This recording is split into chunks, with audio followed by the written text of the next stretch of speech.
కేరళంలో dental student Nitin Raj మృతికి నిరసనగా ఇవాళ కేరళ వ్యాప్తంగా బంద్ కొనసాగుతుంది. డెంటల్ విద్యార్థి నితిన్ రాజ్ మృతికి కారణమైన కాలేజీ యాజమాన్యంపై చర్యలు తీసుకోవాలని, నితిన్ రాజ్ కుటుంబానికి న్యాయం చేయాలంటూ పలు దళిత సంఘాలు ఇవాళ నిరసనలకు పిలుపునిచ్చాయి. దీంతో రాష్ట్ర వ్యాప్తంగా నిరసనలు కొనసాగుతున్నాయి. ఇవాళ ఉదయం 6 గంటల నుంచి సాయంత్రం 6 గంటల వరకు బంద్ కొనసాగించాలని దళిత సంఘాలు పిలుపునిచ్చాయి.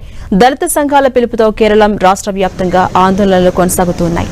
తిరువనంతపురంలో దళిత సంఘాల నాయకులు నితిన్ రాజ్ ఫోటోస్తో నిరసనకు దిగారు. తిరువనంతపురంలోని బస్ డిపో, బస్టాండ్ల ఎదుట నిరసన చేస్తున్నారు. బస్సులను రోడ్లపైకి రానివ్వకుండా బస్ డిపో ఎదుట నేలపై పడుకుని నిరసన తెలుపుతున్నారు. నితిన్ రాజ్ మృతికి న్యాయం చేయాలంటూ డిమాండ్ చేస్తున్నారు. కన్నూరు జిల్లాలోని అచండ్రకండిలోని ఓ ప్రైవేటు డెంటల్ కాలేజీలో Nitin Raj BDS first year చదువుతున్నాడు. అయితే ఈ నెల 10వ తేదీన భవనంపై తీవ్రంగా గాయపడి ఆసుపత్రిలో చికిత్స పొందుతూ చనిపోయాడు. దీంతో నితిన్ రాజ్ తల్లిదండ్రులు, కుటుంబ సభ్యులు, బంధువులు తన కుమారుడు దళితుడు అన్న కారణంతోనే వేధింపులకు గురి చేశారని ఆరోపించారు.